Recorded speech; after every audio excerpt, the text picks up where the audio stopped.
The Mighty Mississippi, a WYES electronic field trip in collaboration with the Center for Global Environmental Education at Hamline University.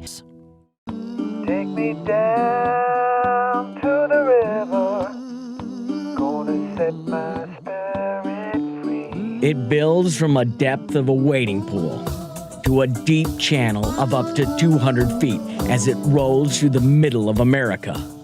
It provided spiritual guidance as well as nourishment for Native Americans who settled its shores and traveled its waters. European explorers claimed it, named it, and controlled it. But in the words of Mark Twain, who was raised along its banks, the Mississippi River will always have its own way. No engineering skill can persuade it to do otherwise. Today, we've become more skilled at trying to tame it, but the river always dictates the terms. It's muddy, it's powerful. It's the mighty Mississippi. Welcome to the Bureau Foundation's Dockville Farm in Violet, Louisiana, in beautiful St. Bernard Parish. We're located on the banks of the Mississippi River as it nears the end of its more than 2,000-mile journey, from the northern part of the country in the state of Minnesota to the southern tip of the Louisiana Delta, before spilling into the Gulf of Mexico. Hi, I'm Tom Gregory. The mighty Mississippi is one of the largest rivers in the world, and it's helped build our nation by serving as a major transportation artery, moving the things that people need to live, like wheat and grains coming downriver, to fuel for energy that makes its way upriver, keeping the power on and our cars running. The Mississippi River has shaped so much of how we live in this country. It's played a big role in our history, in our culture, and in our economy.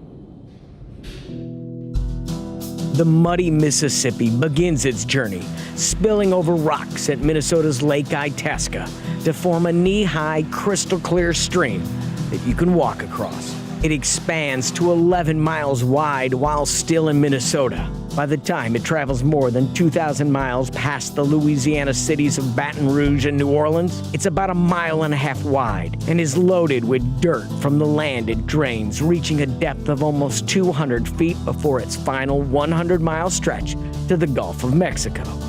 The Mississippi touches 10 states on its journey.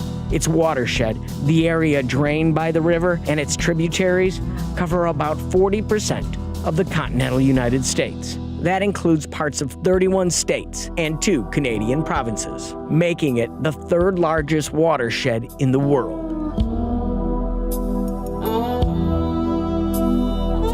The river was the nurturing force in the lives of Native American tribes, where they created a complex culture and cities populated by as many as 20,000 people. Later, the river became a focus of European explorers, like Spaniard Hernando de Soto, the first European to reach the river in 1541. In 1682, French explorer René Robert Sieur de la Salle claimed the Mississippi River basin for France. Countries competed for control of the river. Then, in 1803, France sold a large section of the river's watershed to the United States in the Louisiana Purchase. President Thomas Jefferson recognized how important the river was to expanding the nation, and the river remains a vital natural resource and an essential part of the country's culture and economy.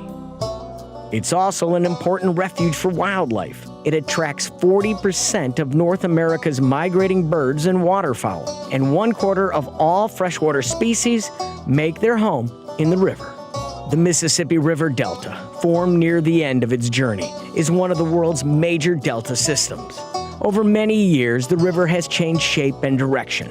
Annual river flooding deposited the sediment, or dirt and clay carried in the river, and shaped the delta. But the land which forms Louisiana's coast is now threatened due to erosion caused by storms and saltwater intrusion, and subsidence or sinking, and the disruption of the sediment deposits due to flood protection projects. There's a lot to learn about the river, and our student reporters are going to take you to where it begins all the way down to where it drains into Louisiana's swamps before spilling into the Gulf of Mexico. Ellie and Nora will bring us to the headwaters in Minnesota. Kelsey cruises the river in New Orleans. and James ventures into the swamps to get up close and personal with some alligators.